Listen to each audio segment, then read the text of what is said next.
Hare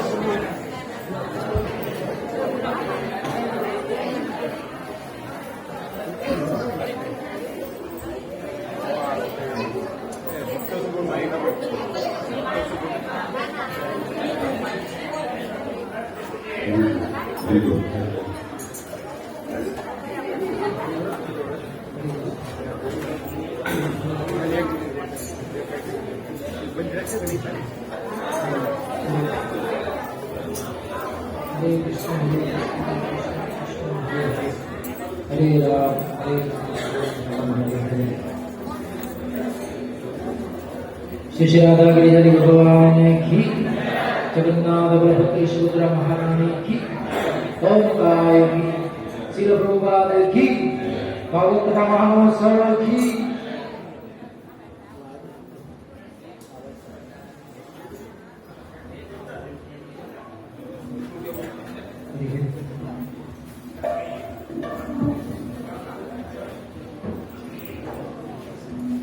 जय राधा माधव जय बिहारी, जय राधा माधव जय बिहारी, जय राधा माधव जय बिहारी, जय राधा माधव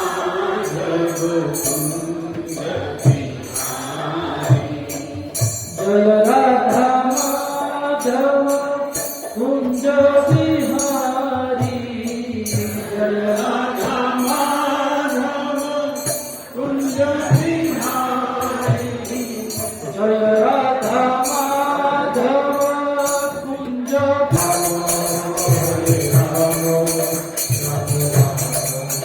हरे हरे हरे कृष्णा हरे कृष्णा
पुरुषोत्तम क्षेत्र के जो अधिष्ठात्र देवता है श्री जगन्नाथ बलदेव सुभद्रा जी, उनकी दया की कामना करते हुए इस कलिकाल में जिन्होंने गोलोक का प्रेम धन हरिनाम संकीर्तन से योग्यता विचार किछु नाई पाए, किसी की योग्यता का विचार किए बिना सर्वोच्च रस जो गोलोक का प्रेम धन हरिनाम, करुणा वरुणालय अवतार श्री नित्यानंद महाप्रभु और चैतन्य महाप्रभु ने इस जीवों को प्रदान किया है। तो नित्यानंद प्रभु और चैतन्य महाप्रभु के आश्रित होते हुए उसी चैतन्य महाप्रभु की जो भविष्यवाणी थी, जो संदेश था कि नगर आदि ग्राम सर्वत्र प्रचार हरि बोल मोरे नाम, पृथ्वी पर सभी जगह श्री कृष्ण नाम का संदेश जो महाप्रभु का भविष्यवाणी था, उसको साकार करते हुए इस्कॉन अंतर्राष्ट्रीय कृष्ण भावनामृत संघ के संस्थापक आचार्य कृष्ण कृपालु श्री प्रभुपाद जी, उनकी दया का छत्र छाया में रहकर उन्हीं की परंपरा में उन्हीं के प्रिय श्री राधा गोविंद गोस्वामी महाराज, वर्तमान इस्कॉन आचार्य, वृंदावन स्थित परम आदरणीय प्रातः स्मरणीय गुरुदेव भगवान से यही प्रार्थना है कि आपकी जो दी हुई शिक्षा है, आपने जो भागवत हृदयस्थ किया है, कुछ मन कुछ मति कुछ शब्दों को पकड़कर सही रूप से बिना स्वार्थ, बिना अहंकार, बिना मान सम्मान हेतु के भाव से भागवत सेवा की अभिलाषा से श्रीमद् भागवत की विशुद्ध ग्रंथ की हम कुछ सेवा कर पाए, ये गुरुदेव के चरणों में आशीर्वाद मांगते हुए कामना है। और साथ साथ आप सभी श्रोतागण, विशेष सुंदर प्रभु जी और परम प्रकाश प्रभु और भी वरिष्ठ भक्त जो यहाँ पर है, दर्शन प्रभु इत्यादि, सभी से एक ही आशीर्वाद की कामना है कि कुछ भी गाए मति भागवत में रहे, भागवत के शब्दों का आधार से न अपना मन माना, परंपरा युक्त वाणी से इस भागवत सेवा को कर पाए, ऐसा आशीर्वाद की कामना करते हुए आप सभी श्रोता चरणारविंद में दास का सादर वंदन प्रणाम। श्रीमद् भागवत को शुरू करें उससे पहले कोटि कोटि धन्यवाद हमारी इस पूरी काउंसलिंग टीम को, राधा गिरधारी के इस सैनिक को, जिनकी अथार्थ मेहनत से आज ये सुंदर अवसर बलराम पूर्णिमा के दिन हम उसी भागवत ग्रंथ के आश्रय में रहकर हरि चर्चा कर रहे हैं। तो इन भक्तों का स्नेह, आदर, प्रेम, सम्मान करते हुए श्रीमद् भागवत को भी कुछ उच्चारण करें। उससे पहले एक बार वही गोलोक नाम, हरि नाम का उच्चारण करते हम इस भागवत सेवा में प्रवेश करें। हरे कृष्णा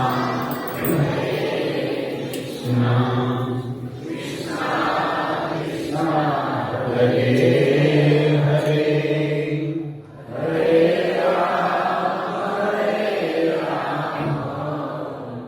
राम राम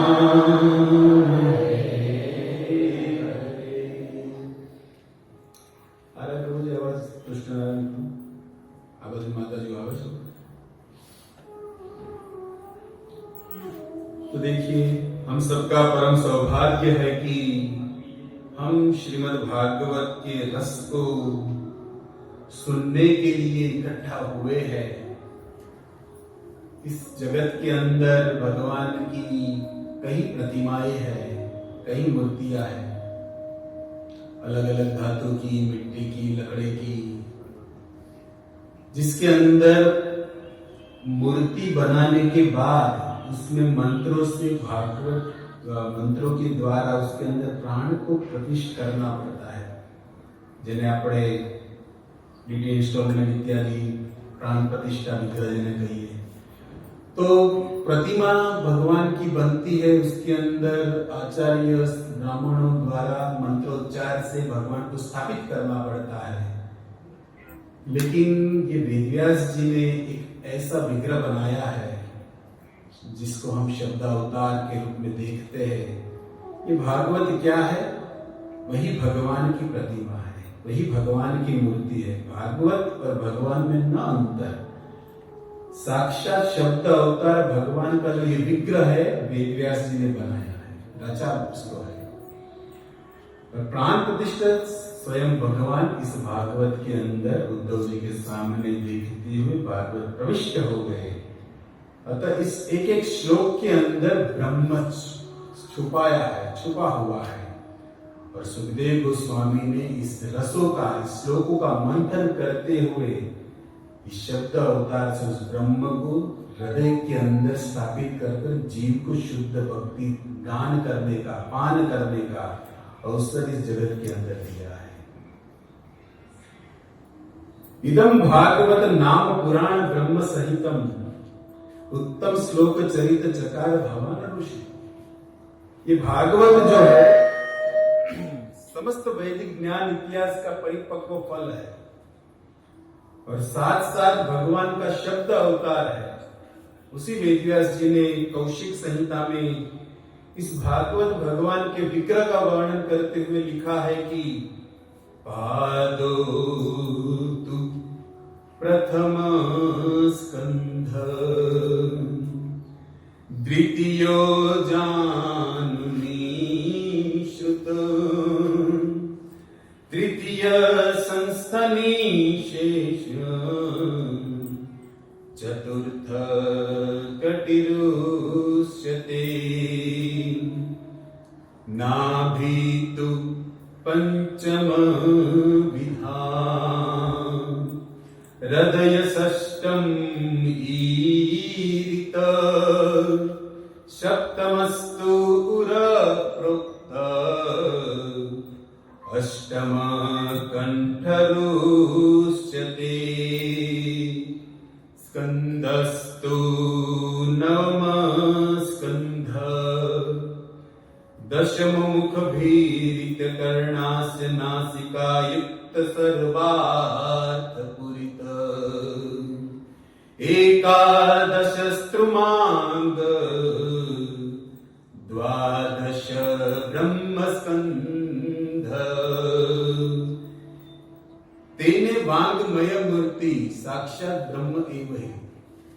ये जो है भागवत के 12 स्कंद जो है, जिसको कौशिक संहिता में व्यास जी ने लिखा है कि प्रथम स्कंद जो है, इस विग्रह का यदि वर्णन किया जाए तो भागवत के 12 स्कंदों में जो प्रथम स्कंद है, पहला स्कंद वो भगवान श्री विष्णु हरि के चरण है और दूसरा स्कंद है भगवान के घुटन और तीसरा स्कंद जो है भगवान की जंघा बताई गई है और चतुर्थ स्कंद जो है भगवान की कमर और पंचम स्कंद को भगवान की नाभि की उपमा दी गई है और छठा स्कंद जो है वो भगवान का हृदय बताया गया है और सप्तम स्कंद को भगवान की छाती, अष्टम स्कंद भगवान का कंठ है और नवम स्कंद जो है भगवान के 2 कंधे हैं और दशम स्कंद नासिका, मुखारविंद, पूर्ण चंद्र, पूर्ण मुख युक्त मुखारविंद कृष्ण का जो ये दशम स्कंद है वो भगवान का मुख कमल है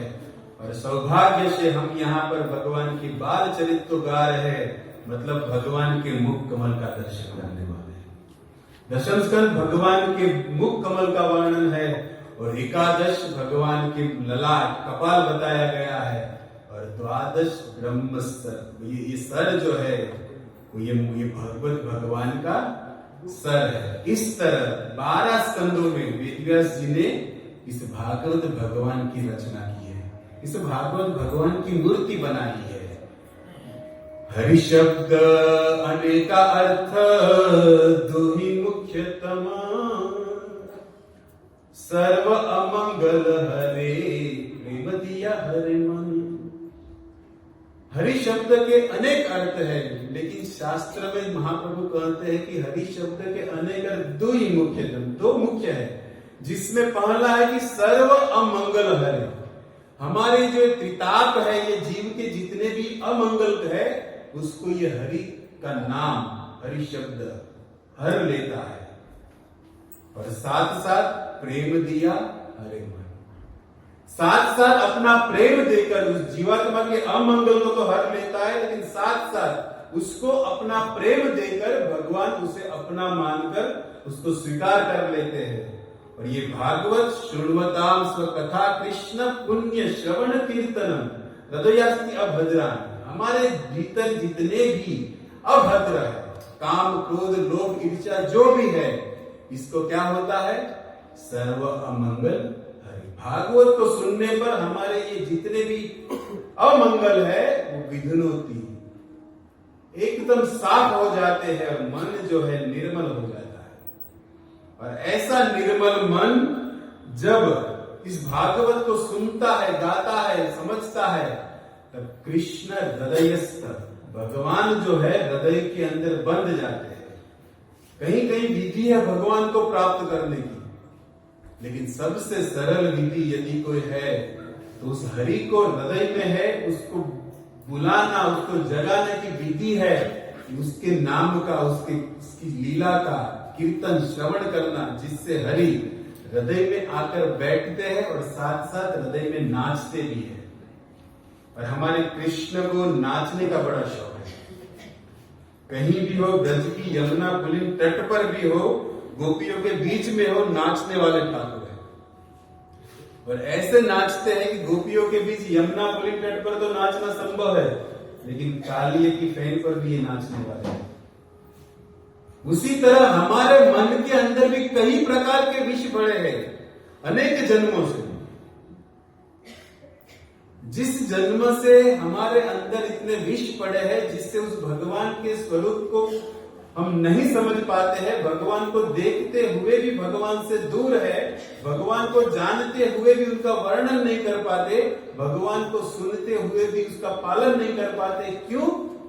क्योंकि हृदय के अंदर न जाने कितने जन्मों से इस संसार के मोह रूपी बंधन की जो ये गांठ लगी है ना जीवात्मा, जिसके कारण इस संसार के अंदर जीव न जाने कितने जन्मों से इस विष के कारण, ईर्ष्या के कारण प्रतिदिन संसार के अंदर बस इधर से उधर घूम रहा है।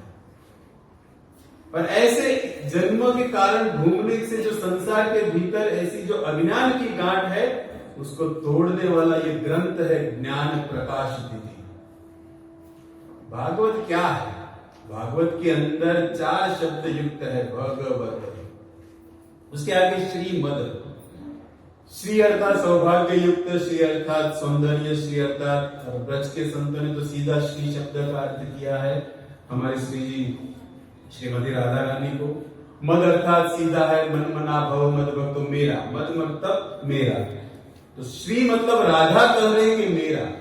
श्री शब्द से राधा को यदि आप पकड़े, और मद मतलब मेरा, तो राधा कह रही है क्या मेरा? ये भागवत मेरा।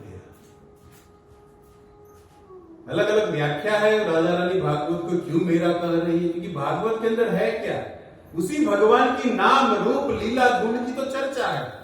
और श्रीमती राजा रानी का यही धन है। उस भागवत भगवान के विभू के अंदर जो भगवान की विशुद्ध लीला है, उनके भक्तों के साथ, यही तो राधा का जीवन है, यही तो राधा का धन है। और इसी धन को तो राधा अपने हृदय की तिजोरी के अंदर लगा के रखती है। इसीलिए तो गौरांग उसकी तिजोरी को ही चोर कर ले आए। जब आना था उस कृष्ण को भूतल पर कृष्ण भक्ति दान देने के लिए, तब क्या किए? भाव राधिका माधुरी आस्वादन सुख का, उस राधा के हृदय को ही चुरा लिया, जिस हृदय के अंदर ये भागवत रस पड़ा है, जो जीव के लिए इस संसार बंधन से मोक्ष का कारण है। और भ अर्थ है भक्ति युक्त, ग अर्थात ज्ञान सूचित, व अर्थात वैराग्य, और त अर्थात इस संसार से त्याग की कामना जिस ग्रंथ के अंदर है। यह है भागवत के ऊपर की महिमा। उस भक्ति के अंदर ज्ञान किस तरह, वैराग्य किस तरह, त्याग किस तरह, वो तो डीप की बात है। लेकिन बाहर से सुनने पर भ अर्थात भक्ति, ग अर्थात ज्ञान की बात है। और ये भक्ति ज्ञान तब आता है और ये पूर्ण प्राप्त होने पर जीवात्मा के अंदर वैराग्य आता है। वह शब्द है वैराग्य। भक्ति ज्ञान वैराग्य पुरुष जब युक्त हो जाता है तो संसार को त्यागना बड़ा आसान हो जाता है। ये भागवत है। श्रीमद् भागवत पुराण अमलम वैष्णवाना प्रिय। ये वैष्णव को अति प्रिय है। क्यों? क्योंकि इसके अंदर उसी प्रिय भगवान की विशुद्ध लीला ग्रंथ की चर्चा है, जिसको वैष्णव अपना धन मानते हैं और जब भी समय मिले नित्य भागवत से लिया। यही वैष्णव का धन है। जो भागवत हमारे रस को, हमारे साधक के अंदर जीवात्मा को भगवत की ओर अग्रसर करने वाला यदि कोई विशुद्ध ग्रंथ है तो संसार के अंदर भागवत एक सूर्य की तरह उदित है, जिसको सुखदेव गोस्वामी ने गाया है। कब गाया? जब परीक्षित अपने मरणासन धर्म में थे। और संसार के अंदर देखो भक्तों, हम भी कहीं ना कहीं तो पता नहीं न जाने इस संसार के अंदर कब हमारा नंबर लग जाए कि हम भी मृत्यु के नजदीक ही है, यदि सोचा जाए, विचार किया जाए। क्योंकि पता नहीं कब मृत्यु है। इस बात का किसी के पास उत्तर है कि आपकी मृत्यु कब है? मतलब इसका आंसर नहीं है, मतलब नजदीक माना गया है इसको।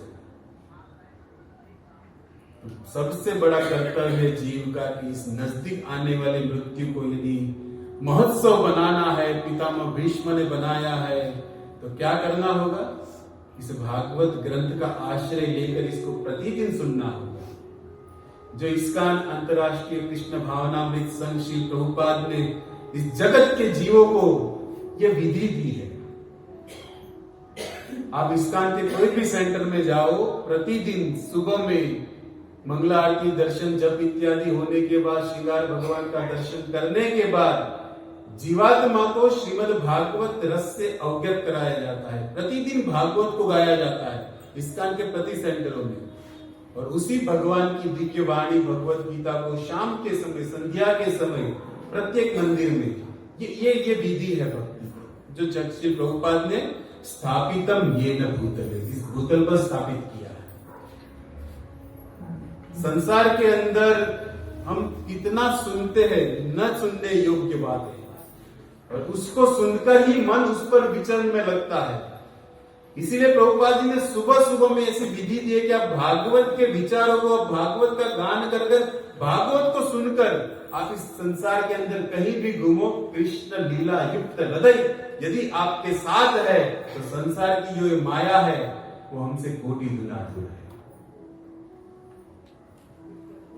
और परीक्षित उस गंगा के किनारे पर बैठे हैं भागवत सुनने के लिए, और हम भी यहाँ पर भागवत को सुनने बैठे हैं, जिस भागवत के अंदर भगवान की विशुद्ध प्रेम ग्रंथ लीला का हम आस्वादन करने जा रहे हैं। लेकिन उस भागवत को धारण करने की विधि है, तमे भागवत संभल जो ध्यान धीरे, तमे भागवत संभल जो ध्यान धीरे, तमे भागवत संभल जो ध्यान धीरे, तमे भागवत संभल जो ध्यान धीरे।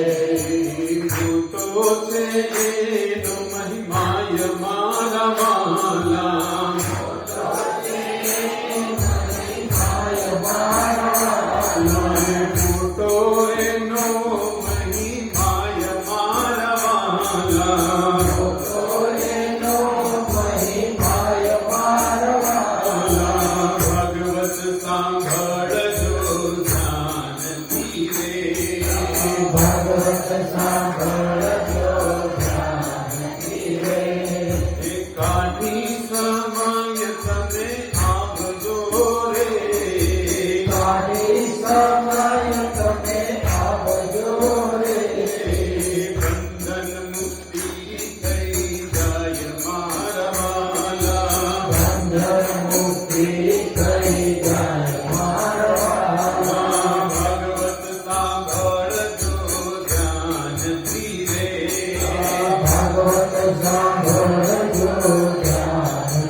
सर्वशास्त्र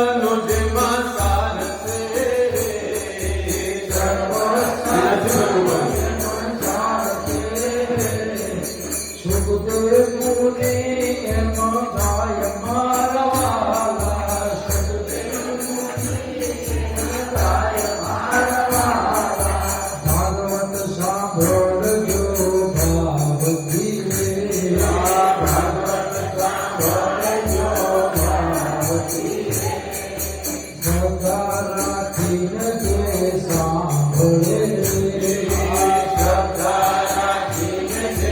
સાંભળે પાપી પાવન થઈ જાય મારવાલા પાપી પાવન થઈ જાય મારવાલા પાપી પાપી થઈ જાય મારવાલા પાપી પાવન થઈ જાય મારવાલા ભગવત સાંભળજો ભાવથી ભગવત સાંભળજો રાખે હરિ નામ મારે રાખે હરિ નામ મારે સાંભળ્યો કથ સહાય મારવાલા સાંભળ્યો કથ સહાય મારવાલા સાંભળ્યો કહો સહાય મારવાલા સાંભળ્યો કથ સહાય ભાગવત સાંભળજો ભાવથી ભાગવત સાંભળજો ભાવથી ભાગવત સાંભળજો ભાવથી ભાગવત સાંભળજો ભાવથી એ બધી ભાગવત સાંભળતા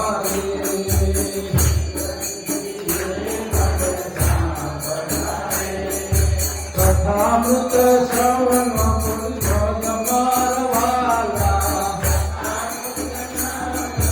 ભાગવત સાંભળજો ભાવથી ભાગવત સાંભળજો ભાવથી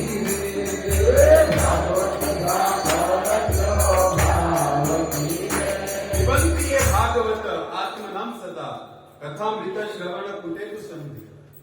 ये भागवत जो है, जो भक्त, जो साधक अपने कानों से कर्ण पुटेशु भर भर कर पीता है, उनके अंदर ये भगवान के जो ये धन है, राधा जो अपना बता रही है, नाम रूप लीला गुण, ये स्वाभाविक प्रकट होता है। देखिए, हम जानते हैं कि कुछ बातें कहते हुए भी कहा नहीं जाता, कुछ विषय समझते हुए भी बताया नहीं जाता, परंतु भक्तों के लिए भगवान की लीला का गान और लीला कथा, इनका श्रवण करना ही एकमात्र आश्रय है। हम जानते हैं इसको बराबर बोल नहीं पाएंगे, हम जानते हैं इसको बराबर समझ नहीं पाएंगे, लेकिन फिर भी भक्त की इच्छा है, भक्त की लालसा है कि उसी कृष्ण कथा को बारंबार सुनना। और देखो, हम हमारी भक्ति से यदि उस गोविंद परमात्मा कृष्ण को यदि प्रसन्न करना चाहते हैं, तो एक ही उपाय है, उस कृष्ण की कथा का आश्रय लेना, उस कृष्ण के बारे में बारंबार सुनना। जिस प्रकार हम किसी मंदिर के भीतर प्रवेश करते हैं, किसी देव स्थान पे मंदिर में हम प्रवेश करते हैं, तो नियम यह है कि सबसे पहले उस मंदिर के शिखर पर जो ध्वजा है, उस ध्वजा को प्रणाम करना, और फिर उस मंदिर के चौखट पर प्रणाम करके उस मंदिर में प्रवेश किया जाता है। तो ये भागवत, ये कृष्ण कथा रूपी मंदिर में हम प्रवेश करने जा रहे हैं। तो कृष्ण कथा मंदिर की ध्वजा है ब्रज की गोपियां। उस ब्रज की गोपियों के चरण चिन्हों में ये प्रार्थना करते हुए कि हे गोपियां, ये आपका धन है, आप हमारे पर ऐसी कृपा करो कि कुछ क्षण मन जो है इस संसार के विषय से निकलकर कृष्ण निवेश बना रहे, ताकि ठीक ठीक इस भागवत को समझे, इस भागवत को गा पाए। इस भागवत के अंदर जो भक्ति का रस है, जिसका आस्वादन आपने किया है, यही मांग गोपियों के चरणों में करनी पड़ेगी। और ब्रज के संतों ने तो गोपियों की ध्वजा बताते हुए कहा है कि गोपी प्रेम की ध्वजा, जिन गोपाल कियो वश उर्धर श्याम भुजा। गोपी जो है कृष्ण प्रेम की ध्वजा है, और उन्हीं का अधिकार है, क्योंकि उन्होंने ही इस कृष्ण की कथा को अपना अमृत समझा है। उसी गोपियों ने कृष्ण को पुकारते हुए, कृष्ण को याद करते हुए, ये भागवत कथा जो है कृष्ण संजीवनी विद्या है। हमारा मन जो है ना भक्तों, कहीं जन्मों से मृत अवस्था में है। हम देखते हैं कि हम जाग रहे हैं, सुन रहे हैं, लेकिन मन जो है प्राय मृत अवस्था में है। क्यों मृत है? विचार तो कितने प्रकार के होते हैं, लेकिन ये मृत इसीलिए बताया गया है कि कितना भी विचार क्यों न करे, अंत में ये मन इस संसार के अंदर फंसने का ही विचार करता है। जबकि मन से हम भगवान का स्मरण करके, स्मरण जो है भगवान मन का विषय है, स्मरण से भी हम भक्ति कर भगवान को प्राप्त कर सकते हैं। लेकिन संसार के अंदर जीवात्मा को न जाने कितने जन्मों से संसार की भोग की जो ये आदत लगी है, जिसके कारण संसारी मनुष्य का मन जो है कृष्ण स्मरण न करते हुए इस संसार की वासना का स्मरण करते हुए संसार के भीतर ही आसक्त पड़ा रहता है। इसीलिए संतों ने इस मन को मृत अवस्था बताई है। और इस मृत अवस्था को यदि हम संजीवनी विद्या से स्पर्श कराएंगे तो ये संजीवनी विद्या है, ये भागवत अमृत कथा, जिसको गोपियों ने कहा है कि तब कथामृतम तप्त जीवनम कविभिरीडितम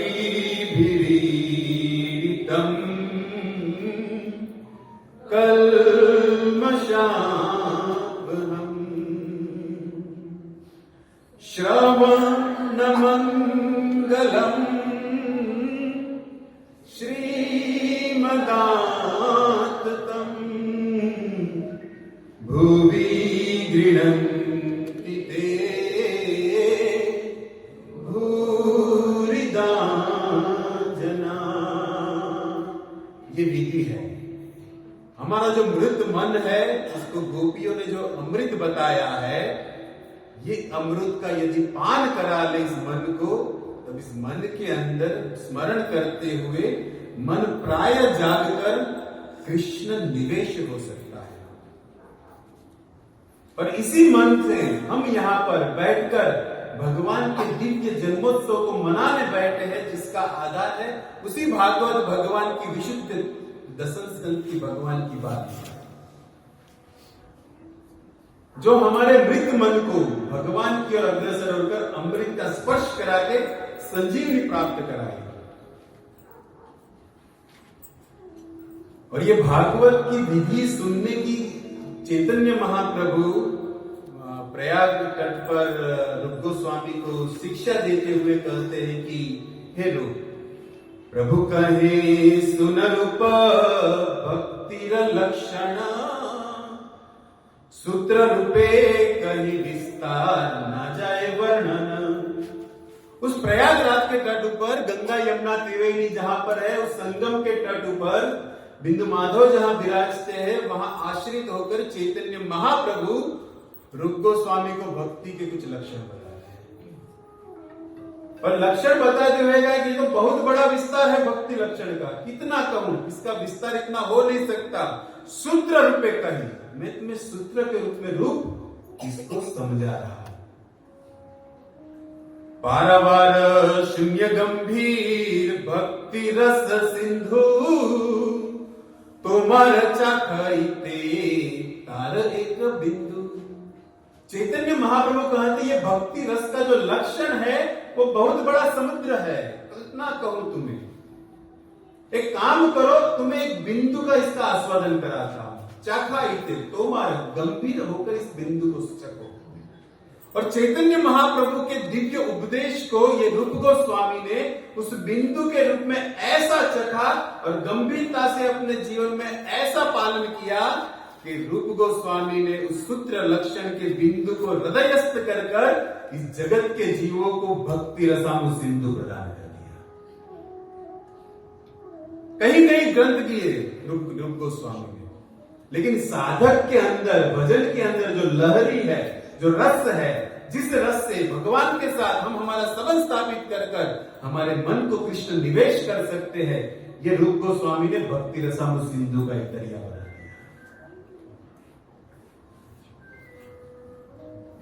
अतः हम रूपानुगत वैष्णव है, हमें जानना चाहिए कि रूप गोस्वामी हमारे जो ये परंपरा के आचार्य अग्रस्त है, उनके अनुगत्य ये कृष्ण भावनामृत संघ इस सिद्धांत को प्रकट करते हुए जगत के अंदर, हृदय के अंदर इस कृष्ण भक्ति का प्रचार कर रहा है, जिसके मूल में है ये रूप गोस्वामी, सनातन गोस्वामी, भट्ट रघुनाथ, ये हमारे षड गोस्वामी, ये और कोई नहीं है। इसी कृष्ण लीला के अंदर अलग अलग सेवा के रूप में, मंजरी के रूप में जो आए थे, वही कलयुग में जब चैतन्य महाप्रभु, क्योंकि भगवान कभी अकेले जन्म नहीं देते, गौर जब आए इस पृथ्वी पर, नदिया बंगाल माता सची के उदर से 550 550 वर्ष पहले तक उसी अपने पार्षद को साथ में लेकर, जिसमें है ये रूप गोस्वामी जो कृष्ण लीला में अनंत मंजरी के रूप में है, उन्होंने इस जगत के अंदर भक्ति का ऐसा साम्राज्य दिया है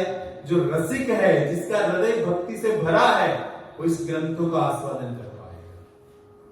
और चैतन्य महाप्रभु की इस भक्ति रसा रस को रूप गोस्वामी ने भक्ति रसाम सिंधु के अंदर ऐसी लहरी बताई है जिसके अंदर 5 रसों का वर्णन किया है। कुछ चर्चा आपको प्रभु जी मंगलवार को सुना रहे थे इस रसों के विषय में, शांतिदास वात्सल्य इत्यादि। क्योंकि ये रस जब तक जीवात्मा को भक्ति में आएगा नहीं, तब तक भगवान से संबंध स्थापित नहीं होगा। और भक्ति के अंदर सबसे बड़ा यदि कोई है तो भगवान के अंदर हमारे संबंध को देखना। हमारे गुरु महाराज, साल तो याद नहीं है, जुहू मंदिर में दीक्षा का कार्यक्रम था, एक भक्त को दीक्षा देते हुए, वैसे तो महाराज जनरली कुछ पूछता नहीं है, केवल प्रभुपाद जी की जो ये फॉर्मेलिटी है कि 4 नियम और कितनी माला जप, लेकिन महाराज जी है क्या मूड हुआ, उस दिन उस भक्त को दीक्षा देते हुए पूछ दिए कि कृष्ण को क्या मानते। अब जब दीक्षा किसी आप सबको पता होती है क्या बोलेंगे, क्या पूछेंगे, कितना भी आप टोटे की तरह के जाओ, लेकिन महाराज जी का प्रश्न कुछ अलग ही होता है। हमारे साथ मंदिर में दीक्षा दी नटनागर को पूछ जाएंगे अर्जुन को गीता क्यों सुनाए, जवाब दो। वो रटकर हम जाते हैं कि 4 नियम टोटे की तरह बोल देंगे, तो वही पूछे, लेकिन अलग पूछ लेते कभी। तो उस गिरधर रास बिहार के प्रांगण में उस भक्त को पूछ रहे गुरुदेव कि कृष्ण को तुम क्या मानते हो, और स्वाभाविक को बोलेगा भगवान। तो महाराज बोले कि तुम भगवान नहीं मानोगे और मानोगे उस पर उसका आधार है, तुम नहीं मानोगे तो नहीं है भगवान, तुम मानोगे तभी वो है। अब ऐसा जब गुरु इतने बड़े सन्यासी सामने कुछ प्रश्न ऐसे जवाब देता तो स्वाभाविक सबकी मन की स्थिति क्या हो जाए, अब वो क्या बोल रहे महाराज जी के सामने। लेकिन गुरुदेव पूछ रहे कि क्या मान रहे हो, बताओ कृष्ण को। तब वो कुछ बोल नहीं पाए, तब महाराज जी उदार हृदय कहते कि देखो कृष्ण भगवान तो है ही, हमारे मानने पर उसका आधार नहीं है। जैसे सूर्य अखंड किए जाए, अंधे लोग मीटिंग करके देखे सूर्य है ही नहीं, तो नहीं है वो। उसी तरह भगवान मानने पर आधारित है, उसकी अखंड सत्ता है। लेकिन कृष्ण को हम क्या मानते हैं, मतलब तुम उसको किस संबंध से देखते हो, प्रियतम मानते हो, पुत्र मानते हो, सखा, किस भाव में उसको पूछते हो, किस भाव में उसको देखते हो। और जब तक कृष्ण के अंदर भाव स्थापित नहीं होगा, संबंध स्थापित नहीं होगा, तब तक वो तुम्हारे लिए भगवान है। और भगवान के अंदर ऐश्वर्य युक्त भगवान है, और ऐश्वर्य युक्त पुरुष के अंदर कभी प्रेम हो नहीं सकता। ऐश्वर्य विधि सकल जगत करे मोर भक्ति, ब्रज प्रेम भक्ति नाही ऐश्वर्य प्रीति। चरिता है, जब तक जीवात्मा भगवान के अंदर ऐश्वर्य युक्त भगवान को देखेगा, तब तक तो बस दूर से ही देखता रहेगा, पास जाने की हिम्मत ही नहीं होगी। लेकिन वो भले ऐश्वर्य युक्त हो, लेकिन है हमारा सखा। तब देखो पीछे कृष्ण बलराम को भी अपने नौकर बनाकर ब्रज में भगवान के सखा आनंद के लेते हैं। इस तरह भगवान को साथ संबंध करने की जो विधि है, वो हमारे रूप गोस्वामी ने रसामृत में दिया है, जिसमें पहला रस है शांत। शांत रस के बारे में कहते हैं कि नास्ति यत्र सुख न दुख न द्वेष न मत्सर। जो शांत रस में है, उसके अंदर न द्वेष है, न ईर्ष्या है, न सुख है, न दुख है। सम सर्वेषु भूतेषु शांत प्रसिद्ध है।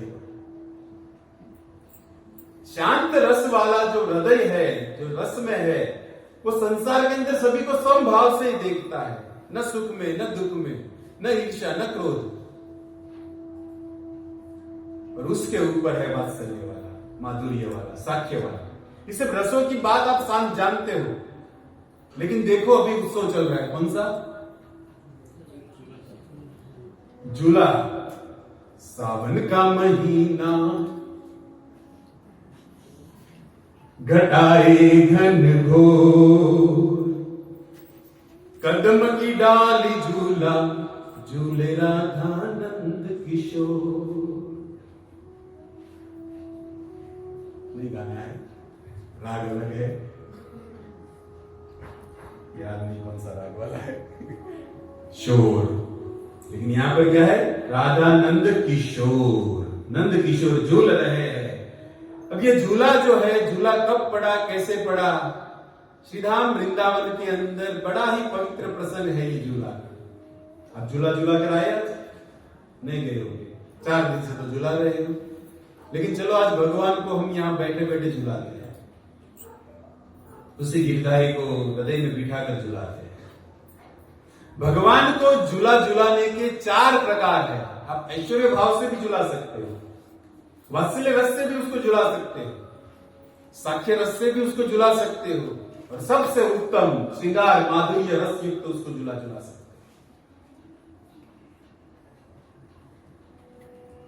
अब जगन्नाथपुरी, द्वारिका इत्यादि क्षेत्र में भगवान को ऐश्वर्य भाव से झुला दिया जाता है।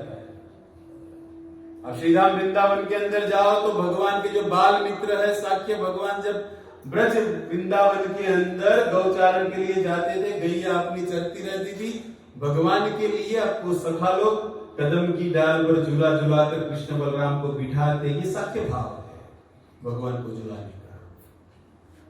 और नंद बाबा, यशोदा मैया पालने के अंदर बाल गोपाल को भी झुलाती है। ये वात्सल्य रस है झूला का। एक्सरसाइज नहीं है, वहां पर लाइन में खड़े रहो, कब नंबर आएगा, देखा नहीं देखा, ये एक्सरसाइज हो जाएगी। रस तो होना चाहिए ना डोरी हाथ में लेते समय, ये झूला रस है। झूलन ये है। हम तो देखते हैं कि कितना 9 बजे लाइन में पहुंचूगा कि नहीं, नंबर आएगा कि नहीं, ये तो शारीरिक एक्सरसाइज हो जाएगी, फल मिलेगा, झूला झूलने का फल मिलेगा। लेकिन रस, भाव, प्रेम 5 दिन का झूला लगता है। श्रावण के महीने में एकादशी से आज बलराम पूर्णिमा अंतिम दिन। तो भगवान को झूला झुलाने के रस है, विधि है, न जाकर उस डोली को लेकर घुमा देना। एक और भी भाव है, रस्सी को खींचते हो तो भगवान को हृदय, जैसे रथ यात्रा प्रसंग किया हृदय में तो है, लेकिन उसको चलो ऊपर से और बिठाते हैं। तो श्रृंगार रस सबसे माधुर्य रस ब्रज के अंदर झूला, जिसके अंदर प्राण प्रिय राधा और कृष्ण दोनों साथ में झूला झूलते हैं। और ये झूला की जो लीला है, हमारे चैतन्य महाप्रभु के अंगूठे को जिसने अपने मुख में लगाकर, मुख में जिसका सिंचन कर कर, कवि कर्णपुर ने जिसको चैतन्य महाप्रभु की सब रस को जिसने खींच लिया था। एक बार चैतन्य महाप्रभु जब कवि कर्णपुर के घर पर गए, कवि कर्णपुर बच्चे छोटे थे, उसने चैतन्य महाप्रभु के श्री चरण के जो ये अंगुष्ठ है, उस अंगुष्ठ को ही अपने मुख में ले लिया और लगातार 1-2 घंटे तक उसको, जैसे बच्चे उसी तरह अंगूठा का पान कर रहे हैं। लोग कहते कि दूर हटो महाप्रभु, नहीं तो बच्चा है। अब लोगों को क्या पता कि महाप्रभु उस अंगूठे के रस के द्वारा, जो अंगूठा कवि कर्णपुर छोटे उनके मुख में है, उसके अंदर भूत भविष्य सब वर्तमान भगवान दे रहे हैं, सब लीला प्रकाशित हो रही है। उसके अंदर चैतन्य रस तत्व जा रहा है अंगुष्ठ के माध्यम से उस कवि कर्णपुर हृदय के अंदर।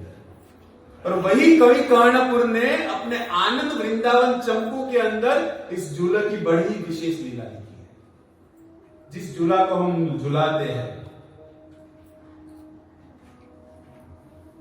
हुआ क्या, कथा प्रसंग अनुसार ब्रज के अंदर भगवान का एक बार नारद जी से संपर्क होता है और नारद जी भगवान की भक्ति स्तुति करते हैं। अब भगवान स्तुति सुनकर नारद जी से प्रसन्न हो जाते हैं और नारद जी को कहते हैं कि मैं तुम्हारी स्तुति वंदना साधना से प्रसन्न हूं, हे नारद जी तुम वर मांगो। ब्रज के अंदर भगवान नारद जी को कहते कि तुम वर मांग लो, लेकिन नारद जी भी नारद जी है, नहीं मांगेगा। बोले कि हे प्रभु आप देना ही चाहते हो, मैं अवश्य स्वीकार करूंगा, लेकिन समय आने पर मांगूंगा, अभी नहीं चाहिए। जैसे रामायण वाली बात, मांग लेंगे समय आने पर। अब भगवान में कोई मांगी हुई है तो मजा है, कोई अधूर मुमकिन नहीं तकलीफ। अरे खबर नहीं संसार जी हूं हृदय मेड़ करी ना हूं मांगशी खबर न हो। लेकिन प्रहलाद जैसी बुद्धि होनी चाहिए कि भगवान आप क्या क्या चाहिए, ऐसा वर दो कि हृदय के अंदर कुछ चाहना ही ना बचे संसार को भोगने की, संसार से कुछ चाहिए ही नहीं, क्योंकि आप सामने हो, अब संसार से क्या होना। ये भाव होना चाहिए एक साधक का भगवान से मांगते समय। और ऐसा जब हम मांगते हैं तब भगवान कितना प्रहलाद जी को दिए। આપણે આપણી બુદ્ધિથી ગમે એટલો વિચાર કરીને માંગીએ કાંઈક તો હલવા શકે, કારણ કે આપણી બુદ્ધિ કેટલું માંગી માંગશે, उस पर ही छोड़ दो। लेकिन यहां पर उस पर छोड़ा नहीं, नारद जी बोलकर गए कि प्रभु आप प्रसन्न हो, मांगने को कह रहे हो, अवश्य मांगूंगा, लेकिन समय आने पर मांग लूंगा।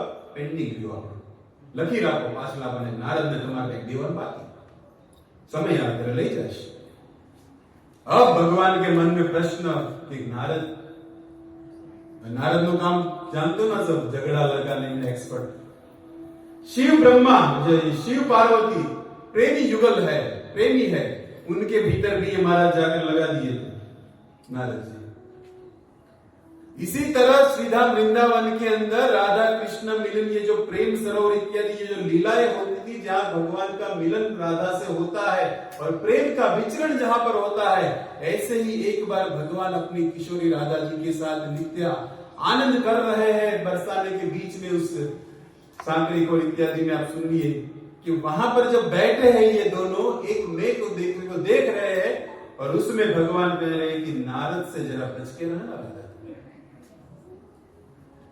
अब विषय इतना ऊंचा है, दोनों प्रेम में, इसमें भगवान नारद जी को भी याद कर, भगवान भी भगवान है, यहां क्यों नारद को बीच में ला रहे हो? अरे आवना सच्चे એટલે दोस्त। राधा समझ नहीं पाई भगवान क्या बोलना है। भगवान बोले कि राधा नारद जी से बच के रहना, क्योंकि नारद जी है कि किसी के भी झगड़ा लगा सकते हैं। हमारा जो ये प्रेम का व्यवहार है कहीं बिगड़ ना जाए नारद जी की बात में आकर। राधा कहती है कि देखो हमारे और तुम्हारे में प्रेम इतना है कि नारद जैसे कितने भी आ जाए झगड़ा हो ही नहीं सकता। इतना कॉन्फिडेंस राधा के वाक्य पर। भगवान की इस बात को सुनकर राधा भी सुन रही है, लेकिन नारद जी भी इस बात को सुने कि राधा रानी कह रही है कि मैं नारद जी की बात में आऊंगी नहीं और झगड़े का तो प्रश्न ही नहीं है। अब नारद जी ने ठान लिया कि चलो अब तो करके ही दिखाना पड़ेगा। दोनों अपने अपने नंदगांव बरसाना राधा रानी चली गई, श्याम सुंदर नंदगांव चले गए। और उसी दिन समय 2-3 दिन के बाद जब ब्रज के अंदर ये झूलन का जब अवसर हुआ, तब राधा तो अपने महल में है और यहाँ पर भगवान ललिता विशाखा को साथ में रखते हुए वहां पर राधा रानी के लिए बढ़िया सा एक श्रृंगार युक्त झूला तैयार कर रहे हैं, जिसमें राधा की अष्ट सखियां लगी हुई है, भगवान के भी ये बाल गोपाल सब हेल्प में लगे हैं। एक सुंदर झूला उस डाल के ऊपर लगाकर जिस पर राधा को बिठाना था, जिसमें भगवान साक्षात खड़े हैं कि किस तरह करना है, कितनी हाइट लेनी, कहां से कितना लंबा है। भगवान के निर्देशन में राधा के लिए झूला तैयार हो रहा है। और उसी समय नारायण नारायण महामंत्र करते हुए पधारे महाराज अपनी वीणा लेकर। भगवान सोच रहे कि पधारे तो है महाराज, कुछ बोले नहीं तो अच्छे से, भले सिर्फ लीला को देखे, साइड में रहकर बीच में रहकर कहां भी रहे, लेकिन नारद जी मन में भगवान बोले कुछ बोलने नहीं चाहिए, बस પણ અમુક તમારે બોલ્યા વગર હાલે જ નહીં. આપણે ઘણી વાર કહીએ नारद जी इतने नीचे नहीं, हम संसार के अंदर नारद जी की उपमा संसारी जीवों को दे देते हैं हमारी बुद्धि के अनुसार. नारद जी जिस चीज को मिले उसको भगवान मिल गए. આપણે સંસારમાં ગમે દીધી નારદ જેવા છે. करो मेरे सोच समझकर किसी को किसी की उपमा देनी चाहिए. नारद जी वहां पर खड़े हैं, भगवान देख रहे हैं कि नारद आए, लेकिन भगवान बात करके बोले तो क्या कैसे, भगवान बुला भी नहीं रहे, सामने देकर हल्का सा स्माइल फेस दे रहे भगवान नारद जी को, और नारद जी भी बड़े ही सामने हंसते रहे. अब जब देखा कि झूला बन रहा है तब नारद जी हल्के से गए भगवान के पास कि झूला तो तैयार हो गया, और मैं सुना इन लोगों से कि ये राधा रानी के लिए बन रहा है. तुम देखो राधा के लिए बन रहा है तो आपको चेक तो करना पड़ेगा, ट्राई तो करना पड़ेगा इस पर बैठकर कि बराबर चल रहा है, कितना अलग उलग है, क्या है, ऊंचा है, नीचा है. इसलिए आप प्रभु आप इस पर बैठो, ट्राई करो कितना वजन ले पा रहा है. भगवान कह रहे नहीं बिकना. अरे पर बैठ, और साथ में बीजा दूसरे को भी लगाए कि देखो देखना तो पड़ेगा राधा रस मूर्ति कहीं गिर ना जाए. आप बोलो कृष्ण को ट्राई. अब सब लगे, भगवान ने चेक करो राधा की आती होगी, निकल चुकी होगी, चलो आने से पहले चेक हो जाए, अच्छा हो जाए. अब सब ने उठाकर कृष्ण को बिठा दिया उस झूले पर जो राधा के लिए लगा था. पर सबका भाव यही था कि राधा आ जाए. जब दोनों को युगल सरकार को साथ में बिठाकर अपने हाथों से अष्ट सखी अष्ट सखा सबका विचार यही था कि राधा के साथ कृष्ण को बिठाएंगे. लेकिन यहां पर पहले कृष्ण को बिठा दिया नारद जी की बात में आकर, और कहा कि देखो आपने कुछ मांगने को कहा था, याद है ना. भगवान मन में सोच रहे कि पता था मुझे, लेकिन अब क्या करें, भगत के वश भगवान. नारद जैसे प्रेमी के वश में है ठाकुर. उस वृंदावन के अंदर झूले पर बैठे हुए भगवान कह रहे कि बोलो क्या मांगा था, क्या मांगना चाहते हो, क्या है. हूं जाएगी पाछो त्यागी तुम्हारा नीचक वाले. जब तक मैं वापिस न हूं आपको इस झूले पर बैठना है बस. और देखो आप अकेले बैठे हो झूले पर, लेकिन अभी आप अकेले हो. राधा जब साथ में बैठेगी तो वजन भी तो बढ़ेगा, तो क्यों ना ललिता को बिठा दो साथ में, चेक हो जाए. देखो महाराज बुद्धि चला रहे. तो भगवान को समझ लेगी हम, मैं और राधा सब नहीं लेती, चेक तो होना चाहिए ना. ललिता भी हाँ मेरी सखी, वजन तो चेक करना होगा. और वो भी, उसको भी सबने बिठा दिया साथ में. चंद्रावली सब इत्यादि खड़ी है वहां पर, और राधा के साथ कृष्ण के साथ अष्ट सखी युक्त ये हमारी ललिता जी को विराजमान हो गया. और नारद जी बोले कि भगवान आ रहा हूं, आपको इसी तरह उतरना नहीं है बस. और पहुंचे महाराज ऋषि भानुगढ़, वहां पर जहां राधा रानी श्रृंगार कर रही है अपना झूले में जाने के लिए. अब राधा को श्रृंगार की जरूरत, लेकिन फिर भी उस झूले की शोभा बढ़ाने के लिए राधा मुख चंद्र में अपना श्रृंगार कर रही है. और ये नारद जी ऐसे जिसको कोई रोक टोक नहीं, भगवान के बेडरूम में भी जिसकी एंट्री है जाते हैं. पहुंच गए राधा के उस महल के अंदर जहां राधा ड्रेसिंग टेबल के सामने बैठी हुई तैयार हो रही. राधा क्यों तैयार हो रही, अरे के झूले में जाना है, वहां पर झूला लग चुका है, मैं ऑलरेडी लेट हूं. राधा कह रही नारद जी को, तुम्हारे जवान का जरूर नहीं, अभी आपको वहां जाने का कुछ जरूरत नहीं है. हल्के से बोल रहे महाराज. अरे क्यों जरूरत नहीं है, वहां पर हमारे प्रिय श्याम सुंदर खड़े हैं, अष्ट सखी सब खड़ी है, सब सुबह से इतना स्टेज बनाने में मेहनत कर रहे हैं, सब यहाँ से वहां दौड़ रहे हैं, इतना कुर्सी सब लगा रहे हैं प्रेक्षकों के लिए. उस ब्रज के यमुना के पुलिन तट पर इतना सुंदर वातावरण लगा है, और वहां पर मेरे श्याम ने मेरे लिए झूला लगाया है, स्वयं वहां पर खड़े रहकर लगाया है. और आप कह रहे हो कि वहां जाने की जरूरत नहीं है नारद जी. प्रिया प्रियतम साथ में बैठे कि मैं तो कहती हूँ कि आप बृजभानुगढ़ यहाँ पर पहुंचे, आप भी चलो इस लीला दर्शन कर लीजिए, क्योंकि जगत के अंदर बहुत कम मिलता है ये प्रेमी युगल सरकार को हृदय में ये झूले पर बैठा हुआ दृश्य. श्री प्रभुपाद जी की कृपा से आज इस्कान पूरे जगत को ये दर्शन दे रहा है कि राधा कृष्ण युगल उपासना, श्रृंगार रस, माधुर्य मंडित 5 दिन तो 5 दिन. वैसे ये झूला तो श्री राम वृंदावन के अंदर 7 दिन का होता है, 13 दिन का भी होता है, जगन्नाथपुरी चले 30 दिन का भी होता है, पुष्टिमा संप्रदाय वल्लभाचार्य इसको 30 दिन चला ये वात्सल्य रस में. लेकिन श्री प्रभुपाद जी ने इसको 5 दिन दिया, लेकिन क्या दिया? राधा कृष्ण मिलित जुलन, ऐश्वर्य रस। आप भी चलो, क्योंकि ये अवसर बार बार नहीं मिलता।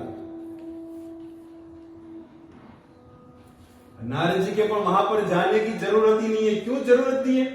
तुम नहीं मानोगे, क्योंकि तुम तुम्हारे प्रियतम में इतने प्रेम में पागल हो कि तुम मेरी बात पर विश्वास नहीं करोगे। राधे, एक काम करो, अपने ही आंखों से सदेह वहां जाकर दृश्य को देख लो कि वो नटखट नंद किशोर जिसको तुम प्रियतम मानती हो, प्रियतम किसके साथ बैठे हैं? लगा दी, छोटी सी आग निकाल दी। अब राधा को फिर भी विश्वास नहीं है कि नारद जी क्या बोल रहे हैं, लेकिन कह रहे कि चलो विश्वास के साथ में देखने को मन में राधा विचार करने जाएगी, नारद जी की बात झूठी होनी चाहिए, सच्ची ना, बस यही प्रार्थना कर रही है कि कैसे भी हो नारद जी के वाक्य असत्य होने चाहिए, कहीं सत्य हो गए तो श्री हृदय। और वहां जाकर देखते कि भगवान को तो ये बोल के गए थे महाराज उतरना नहीं, देख रहे कि भगवान राधा को लेकर आ रहे, लेकिन कैसे करूं, मुझे बांध के गया है नारद के भगवान, वचन दिया है आपको कि आपको यहां से उतरना नहीं।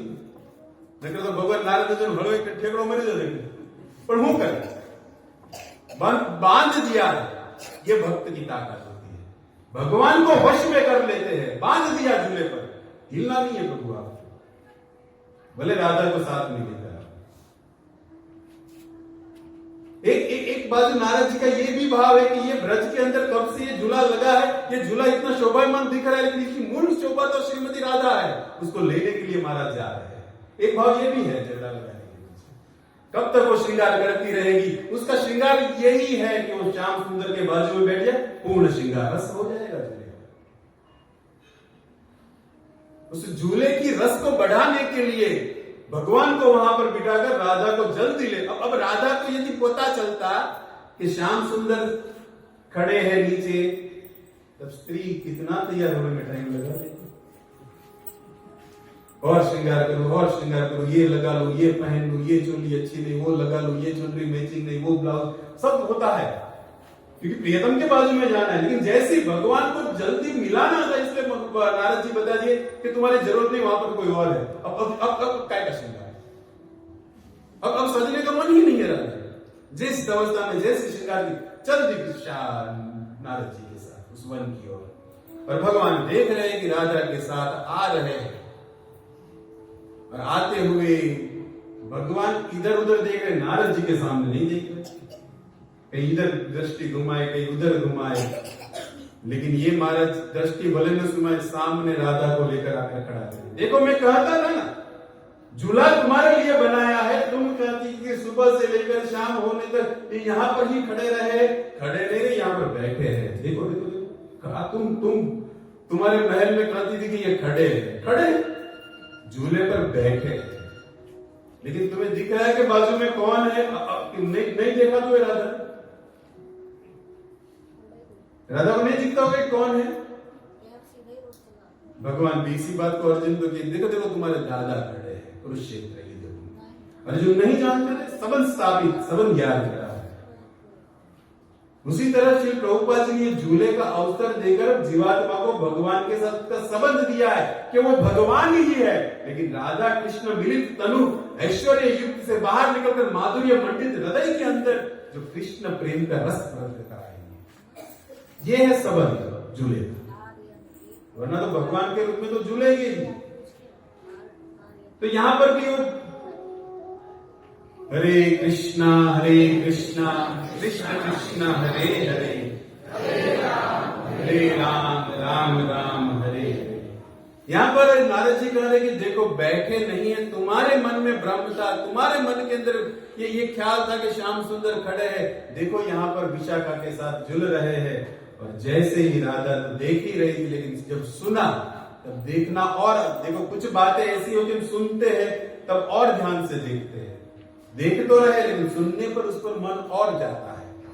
तो राधा देख रही है कि श्याम सुंदर ललिता विशाखा इत्यादि झूले झूले पे बैठे हैं, लेकिन जब नारद जी उस क्रिया को याद देखते हुए सुना रहे कि देखो देखो मैं कह रहा था ना, तब राधा और चकित भाव से देखते हुए और राधा के अंदर एक मान उत्पन्न हो जाता है।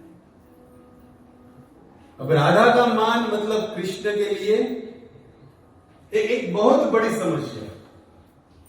राधा को मनाना मतलब भगवान कितने कितने, अब आप उस बरसाना के अंदर मानगढ़ पर चले जाओ, मानगढ़ के सामने से मोर कुटीर को देखो, जहां पर भगवान को मोर बनकर नाचना पड़ा था राधा के मान को भ्रष्ट करने के लिए।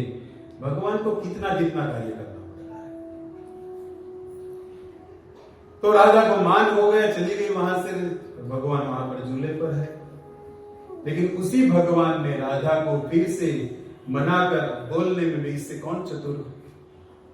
अलग अलग लीला आनंद वृंदावन चंपू में कवि कर्णपुर ने इस प्रसंग को लिखा है। लेकिन बात मैं आपको यह कह रहा हूं कि ये झूलन का जो अभी उत्सव चल रहा है, जिस झूले के अंदर हम भगवान को हमारे मन के अंदर गूगल को नहीं युगल को बिठाना है। मन में क्या है? युगल कितनों के मन में? सबके मन में तो बाबा गूगल ही घूम रहा है। इस गूगल से बाहर की विधि है उस युगल को मन में बिठाया जाए। और ऐसे श्याम सुंदर को जब हम मन, देखो झूला कभी स्थिर नहीं होता, कोई ऊपर बैठे या ना बैठे झूला कभी स्थिर अवस्था में नहीं होता। वृक्ष पर लगा हुआ इत्यादि तभी के जो तुम्हारे घरे इंडोर स्थिर, ये की बात था, ये कदम की बात हो रही है। झूले जो हिलता ही रहता है, अब बैठो ना बैठो, और बैठने पर तो ये स्वाभाविक हिलता डुलता है, और इस पर बैठने वाला व्यक्ति भी स्थिर नहीं होता, वो भी हिलता डुलता है। उसी तरह हमारा मन भी एक झूला है जो कभी स्थिर नहीं होता, अचल अवस्था जो चलता ही रहता है। और ऐसे स्थिर मन के अंदर हमें भगवान की इस युगल सरकार को बिठाकर झुलाना है। तब ये मन चाहे कितना भी हिले संसार के अंदर, लेकिन मन के अंदर की युगल मूर्ति है, तब ये संसार की वासना हमें छू नहीं सकती। जो रस शांत दास्य वात्सल्य माधुर्य युक्त ये रस जो है वो हमारे हृदय के अंदर कृष्ण भक्ति का संबंध स्थापित कर भगवान से मिला देता है। अब ये रस की बात तो आप सुने होंगे, जाने होंगे, सबसे टॉप मोस्ट माधुर्य रस, जिस माधुर्य रस के अंदर ऊपर के सभी रस पूर्ण है। अब दास्य रस वाला जो भक्त है वो दास्य में ही रह जाएगा। अब वात्सल्य वाला दास्य में जा सकता है, सांख्य वाला दास्य में जा सकता है, लेकिन माधुर्य रस युक्त जो भजन भक्त है वो ऊपर के सभी रसों में घूम रहा है, सभी में जा पाएगा। उदाहरण के लिए एक पतिव्रता स्त्री अपने पति के लिए भोजन बनाती है वात्सल्य रस से, सांख्य भाव से सलाह भी देगी, या नौकर है तुम्हारा उल्लू नौकर है लीजिए, सांख्य भाव से सलाह भी देगी, माधुर्य तो है ही उसमें। दास भाव से सेवा भी करेगी। उसी तरह जिसके अंदर माधुर्य उसके अंदर दास भी है, साक्ष्य भी है, वात्सल्य भी है, सब रस है। लेकिन ऊपर की जो वात्सल्य वाला माधुर्य में नहीं जा सकता, दास्य वाला तो बात ही नहीं। सेवक का धर्म बड़ा कठोर, भरत जी महाराज। इसीलिए कहा है कि माधुर्य रस ब्रज का परिपूर्ण रस है, जिसके अंदर भगवान की सभी रसों से पूर्ति सेवा होती है। अब ये रसों की बात चली है तो हमारे ये रूप गोस्वामी ने रसों का जहां पर बात की है उसको यदि भक्ति रसामृत सिंधु से उठाकर उज्जवल नीलमणि में ले दिया जाए तो उज्जवल नीलमणि कहता है कि ये माधुर्य रस जो है, माधुर्य भाव जो है, उसके ऊपर भी दो भाव और है, दो रस और चले। जिस माधुर्य के कारण भगवान गोपियों के साथ में थे, मीठी रे मोरली काने बगाड़ी मने नाते सूरमा सांदी, रासलीला भगवान पिता रात्रि। मीठी रे मोरली काने बगाड़ी मने नाते सूरमा सांदी हो, मोंघेरा मन माने वन राते वन मां फूलो ना हार थी बांधी। ये तत्रापि भगवान रात्रि शरद फूलो मल्लिका जो वर्णन है उस रात्रि के दिन, माधुर्य रस युक्त रात्रि जो पूर्ण उदित हुई है, उस रस के भीतर भगवान ने जब गोपियों को इस मुरली के कारण, मीठी मुरली बगाड़ी ने एक एक गोपी को उनके हृदय को खींचते हुए उस वन के अंदर लाकर खड़ा कर दिया कृष्ण समीप, तब भगवान कहते स्वागतम महाभग सब कहने के बाद, जब भगवान ने उस गोपियों की पूर्ति करने के लिए जो गोपियों ने कात्यायनी व्रत से मांगा था, उस रस को देने के लिए भगवान ने उस रास लीला का जब प्रारंभ किया और भगवान एक एक गोपी के साथ एक एक होकर नाच रहे हैं। सबके मन में यही बात है कि कृष्ण जो है ना मेरे साथ ही नाचे। ललिता नदी विशाखा ने हमारी आरक्ष, राजा ने हमारी आरक्ष, चंद्रावली ने हमारी, सभी को लगता था कि कृष्ण मेरे साथ ही है। बाकी बता तो ऑडियंस ने इतना जो ही गया, सबके मन में यह भाव उदित हो गया। क्यों? क्योंकि कृष्ण के साथ ये जो माधुर्य था जिसके कारण वहां पर आई थी, उस माधुर्य के चलते गोपियों में एक भाव उत्पन्न हो गया जो है मिलन रस, मिलन का भाव। उस मिलन के चलते गोपियों के अंदर स्थित हो रहा है कि कृष्ण सभी को छोड़कर जो सबके है लेकिन आज मेरे अकेले के है। गोपियों के मिलन रस उत्पन्न हो रहा है और ये मिलन रस होने के कारण गोपियों के हृदय में अभिमान हो गया कि कृष्ण सबको छोड़कर मेरे साथ भी नाच रहे हैं, और इसी अभिमान के चलते उस मिलन से भी ऊपर रस, विरह रस उत्पन्न हो गया। क्योंकि भगवान उस गोपियों के अभिमान को चूर करने के लिए, देखो भगवान को सब प्रिय है। भगवान ने देखा कि ये गोपियां जो है मेरी मुरली की तान सुनकर, उस मेरी मुरली की जो ये मधुर आवाज सुनकर गोपियों ने क्या क्या छोड़ा? पति बांधव, भातृ बांधव। ये गोपियां जो है अपने पति की सेवा, सब कुछ उनका धर्म को छोड़कर जो गोपियां मेरी मुरली को सुनकर मेरे साथ नृत्य करने के लिए, मेरे साथ होने के लिए अपने घर परिवार को छोड़कर जो मेरे साथ उत्सुक हुए, लेकिन एक चीज अभी नहीं छोड़ पाए, जो अभिमान है। गोपियों के मन में अभिमान है, सब छोड़ दिया, लेकिन अभिमान क्या था? भगवान मेरे अकेले के साथ है। भगवान ने जब देखा कि गोपियां सब कुछ त्याग कर आई लेकिन अभिमान त्यागना भी बाकी है, उस अभिमान को चूर करने के लिए, गोपियों को निरअभिमान युक्त करने के लिए भगवान उस गोपियों के मध्य से अदृश्य हो गए, अंतर्ध्यान हो गए भगवान वहां से। और जब गोपियों ने देखा कि जो कृष्ण हमारे साथ नाच रहे थे, खेल रहे थे, गा रहे थे, लंबा भी हाथ एनी बावड़ी साथ इतो जोड़े मारा पालवनी को, ये सब हो रहा था लेकिन अचानक बंद हो गया। पालो को पकड़ के कहीं गया, ये भाव हो गया गोपियों का, क्योंकि नहीं रहे श्याम सुंदर, बीच में से अंतर ध्यान हो गए। और जब गोपियों ने उस माधुर्य से मिलन हुआ और उस मिलन के कारण अभिमान हुआ, और जिस अभिमान के कारण भगवान दिख नहीं रही है, तब गोपियों के हृदय के अंदर एक रस की और पूर्ति होती है, जो रूप गोस्वामी उज्ज्वल नीलमणि में लिख रहे हैं कि गोपियां सब विरह रस का आस्वादन कर रही हैं। क्योंकि विरह रस ऐसा रस है जिसके अंदर श्याम सुंदर भले पास में न हो लेकिन प्रति क्षण पास होने की अनुभूति कराती है। मतलब सर्वस्व टॉप मोस्ट विरह रस को बता रहे है विरह। भगवान पास नहीं है, प्रियतम पास में नहीं, आप जिसको चाहते हो जानते हो आपके पास नहीं है, लेकिन उसकी याद हर पल आपके साथ है, ये है विरह। पास में होने पर कुछ क्षण के लिए ऐसा होता है कि क्या है तुम्हारा होली रूम आटो मारता है था, पर जब वो पास में नहीं है तब प्रति क्षण सब में वो दिखते हैं। महबूब की हर चीज महबूब हो जाती है, ये विरह। उनकी कंगी में भी, उनकी रुमाल में भी, उनकी सब जगह पर प्रियतम एवं ही दृष्टि मात्र जो गोपियों का आज हो रहा है। अदृश्य भगवान साथ में, तब केवल भगवान दिख रहे थे, लेकिन जब भगवान साथ में नहीं थे तब उस गोपियों ने वहां पर सभी जगह पर कृष्ण को देखा, जिसकी चर्चा गोपी गीत के अंदर उन्हीं की लीला प्रदर्शित करते हुए कर रही है गोपियां। यह तो है विरह, सब में भगवान को देखते हुए उसी लीला का आरूढ़ करते हुए कृष्णमय बन गई है गोपियां। और वही गोपियां कृष्ण के विरह के अंदर जब इतना विरह बन गया, तब हमें भी बाल चरित्र करना, लेकिन उससे पहले भगवान को जन्म तो देना पड़ेगा ना कथा के अंदर। गोपियों ने क्या गाया?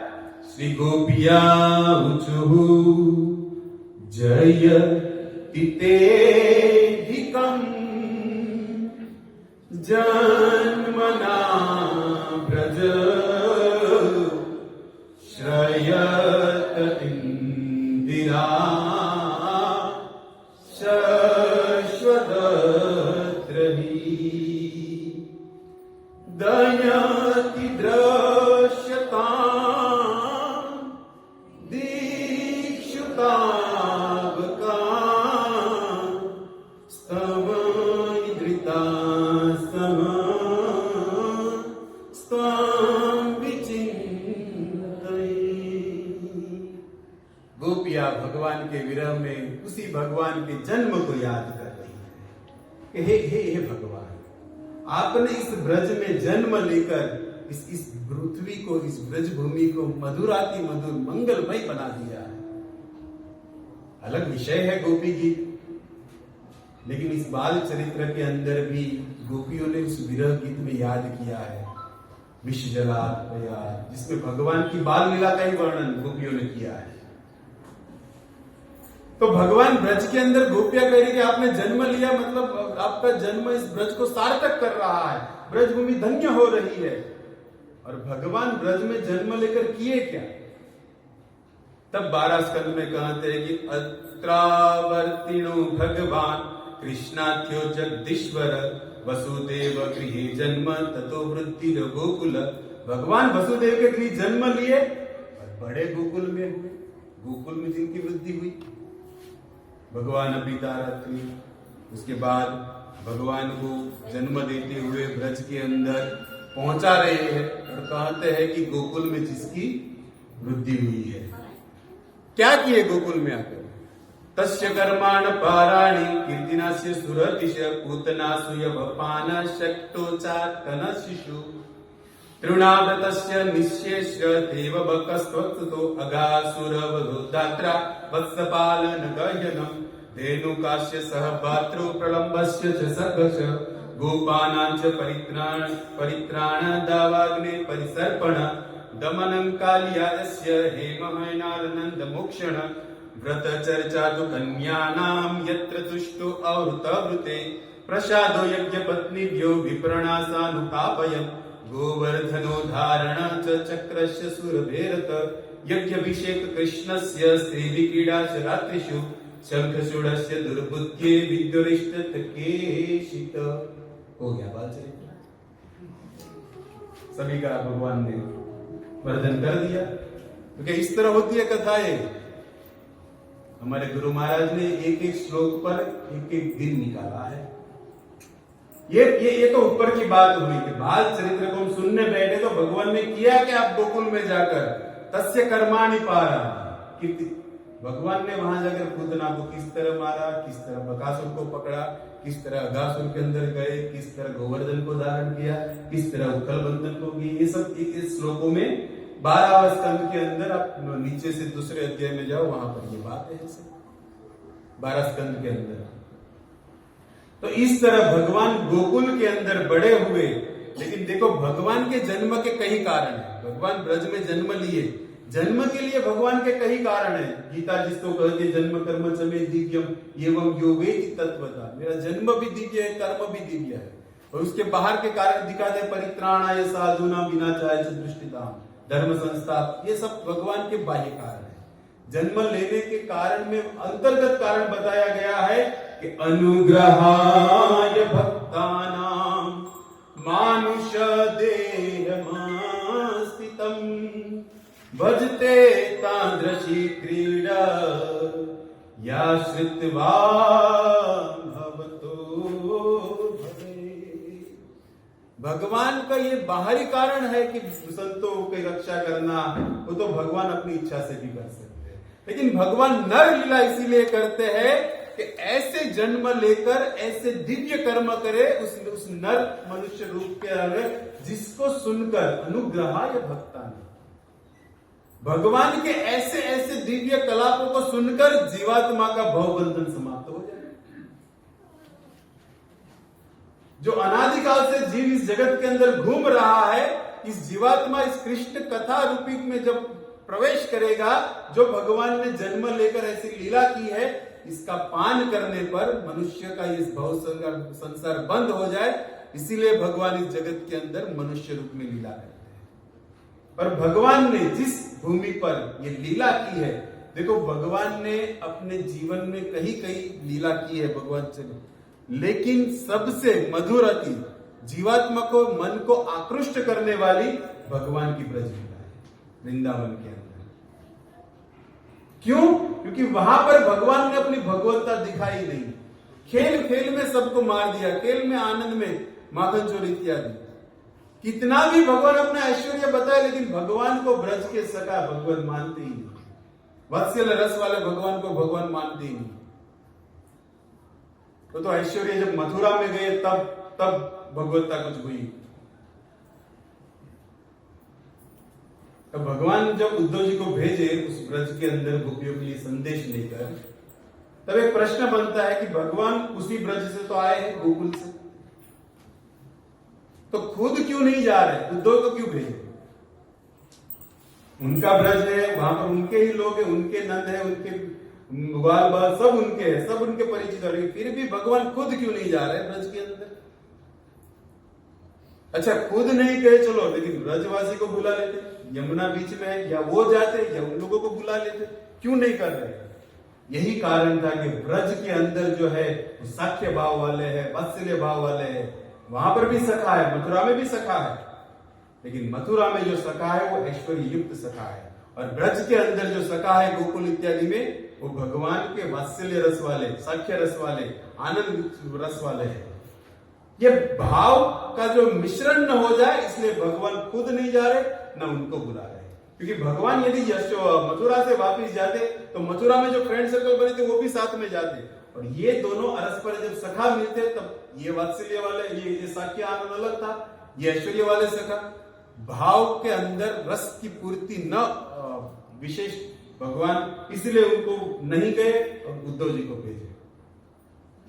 अलग प्रसंग है भ्रमर गीत, लेकिन बात मैं ये कर रहा हूं कि भगवान ऐसी ऐसी लीला इसीलिए किए क्योंकि इस लीला को सुनकर हमारा भव बंधन समाप्त हो जाए, और ये भव बंधन समाप्त करने की लीला भगवान ने श्रीधाम वृंदावन से चालू की, जो गोकुल में पहुंचे। इसीलिए उस भूमि को प्रणाम करते हुए कहते हैं कि वृंदावन धाम जो है कृष्ण को वैकुंठ से भी प्रिय है। जयति जयति वृंदारण्य में मुरारी। क्यों वैकुंठ से भी प्रिय है? क्योंकि श्रीधाम वृंदावन के अंदर भगवान नित्य नवीन प्रतिदिन गौपालन करते हैं, और वहां पर भगवान नाचते हुए, गाते हुए, अपनी मुरली बजाते हुए उस गोपियों के मुख कमल को नित्य पी रहे हैं। ये ब्रज की शोभा है। और ऐसे ब्रज वृंदावन को आवृत करने वाली है श्री यमुना महारानी। ये ब्रज दर्शन हम कर रहे हैं, ब्रज प्रवेश हो रहा है कृष्ण लीला चिंतन बाल चरित्र की ओर अग्रसर होने के लिए। अब उनको भी जब जाना था यमुना पार करके गए थे, तो हम कहां से? कृष्ण मंदिर में जा रहे हैं, यमुना पार करना ही पड़ेगा। जिस ब्रज के अंदर भगवान ने यमुना के पुलिन तट के ऊपर जो मुख्य बाड़ा बना है, मधुवन, तालवन, कुमुदवन, बहुलावन, वृंदावन, खादिरवन, कामवन, ये पश्चिम तट पर 7 वन है। बीच में यमुना महारानी बह रही है। उस यमुना के पूर्व तट पर चले जाओ, जहां पर यमुना तीर वनचारी, भगवान ने जो इस 12 वनों में जो लीला की है, पूर्व की तट पर पहला है लोवन, भद्रवन, देलवन, भांडिरवन और महावन गोकुल, जहां भगवान पहुंचे हैं गोकुल वृत्ति। इस तरह 12 वनों से युक्त श्रीधाम वृंदावन जो यमुना ने आवृत करके रखा है, ये यमुना जो है ब्रज की शोभा है, क्योंकि इसी के किनारे भगवान ने सभी लीला की है। वात्सल्य लीला वाले गोपियों के साथ भी, माधुर्य वाले के साथ भी, मुखमंडल के अंदर ब्रह्मांड दिखाया, वैसी ब्रह्मांड यमुना घाट पर दिखा दिए। यमुना को भगवान ने सभी लीला में साथ में रखा है। इसीलिए तो पुष्टि मार्ग के आचार्यों ने गाया है ना कि श्री कृष्ण नाम चरणारविंदन रजत की शोभीरया, सिद्धि अलौकिक आपना बंधु श्री यमुना जी ने।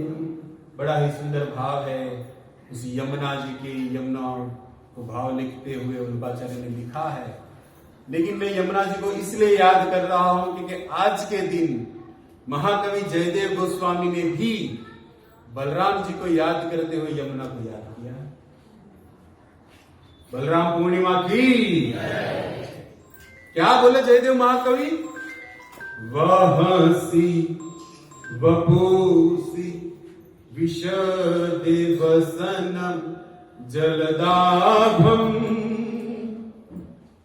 हलहति भीति मिलित यमुनाभम केशवधीता हलधर रूपा जय जगदीश हरे, जय जगदीश हरे। बलराम जी के आविर्भाव दिन पर महाकवि जयदेव गोस्वामी ने भी यमुना को याद किया है, जिस यमुना के किनारे ये श्याम सुंदर ने अपनी बंसी बजाते हुए लोगों के मन को आविष्ट करके रखा है। कहते हैं कि जिस बलराम जी का श्वेत शरीर है और वह बलराम जी श्वेत होते हुए इस यमुना के कलर के नीला वस्त्र अपने शरीर पर धारण करते, जो यमुना बलराम जी के हल से हमेशा भयभीत रहती है। ऐसे बलराम जी के जन्मों के उत्सव, जन्म के प्रकरण में दशम स्कंद कहता है कि रोहिणा स्तनय प्रोक्त राम संकर्षण, ये जो है रोहिणी का पुत्र। परीक्षित प्रश्न कर दिए बलराम जी के जन्म के अवसर पर कि एक पुत्र का दो माता के साथ कैसे संबंध है? आपने पहले इसको देवकी के उदर से बताया, अब उसी बलराम जी को आप रोहिणी का पुत्र भी गिना रहे हो, तो ये एक बालक दो माता के गर्भ से कैसे उत्पन्न हुआ? तब भगवान सुखदेव गोस्वामी बड़ा ही सुंदर रहस्यमय कथा को सुनाते हैं, जिसको कहते कि गच्छ देवी वजह। भगवान की योग माया के द्वारा ये कार्य संपन्न हुआ था और इसीलिए एक नाम इनका संकर्षण हुआ, क्योंकि देवी ने, योग माया ने देवी के उदर से इसको संकर्षण कर रोहिणी के गर्भ में, जो रोहिणी गोकुल के अंदर नंद बाबा के घर है, वहां पर इसको स्थापित कर दिया। अब जाने हो सुने हो इस कृष्ण प्रकरण, ये बलराम जन्म प्रकरण को, लेकिन चरितामृत में कविराज जी ने बलराम जी के विषय में लिखा है कि सर्व अवतारी कृष्ण स्वयं भगवान, ताहर द्वितीय देह श्री बलराम, कृष्ण अवतारे ज्येष्ठ हेला सेवर कारण, कृष्ण के अरायला नाना अस्वदन। कविराज जी लिख रहे हैं कि सर्व अवतारी चैतन्य महाप्रभु कृष्ण है और उनके ही द्वितीय देह ये बलराम है, जो बलराम 5 रस से, 5 रूप से ये कृष्ण की सेवा करते हैं। संकर्षण, गर्भोदक्षायी, महादक्षायी। अब चैतन्य चरितामृत पहला अध्याय आदि लीला पढ़ लेना सब प्रकरण को, जो लिखे हैं हमारे कविराज जी। कृष्ण को नाना आस्वादन कराने के लिए ज्येष्ठ रूप में जो प्रकट हुए बलराम जी, यह बलराम जी कृष्ण के साथ एक दिन उस ब्रज वृंदावन के अंदर जब गौचारण करने के लिए गए, तब सुखदेव गोस्वामी लिख रहे हैं कि ततस्य पोगन, भगवान कृष्ण बलराम की जब 6 से 10 साल की उम्र हो गई, जिसको पोगंड अवस्था कहते, उस समय इस कृष्ण बलराम को गाय चराने की अनुमति दे दी गई। तब ये गाय चराते हुए अपने मित्रों के साथ वन में विचरण कर रहे हैं और उसी समय उस ताल वन के अंदर जो ताल के फलों के जो वृक्ष लगे हैं, जिसकी मधुर खुशबू से इस तो कृष्ण श्रीदामा का मन जो है स्वाभाविक इस वन की ओर जा रहा है। सबके हृदय में उस फल को पाने की इच्छा, लेकिन उस फल को, ताल वन का जो फल है, वहां पर एक धेनु का सुर राक्षस के रूप में जो रहता था, जो गधे के शरीर के रूप में, उनके डर के कारण उस वन के अंदर कोई प्रवेश नहीं करते थे, क्योंकि उस राक्षस का ऐसा स्वभाव था, अहंकार युक्त जो था, जो अपना माल किसी को खाने नहीं दो, खुद भी न खाए, इस तरह जिसका भाव है, जो भी उस वन में उस फल को तोड़ने के लिए जाता था, ये राक्षस उसको मार कर ही खा जाता था। अब सबके अंदर डर है कि वृक्ष के उस फल को तो खाना है, लेकिन डर है कि वहां पर धेनुकासुर जो गधे के रूप में घूम रहा है। तब सभी लोग कहते हैं कि राम राम महाबाहु,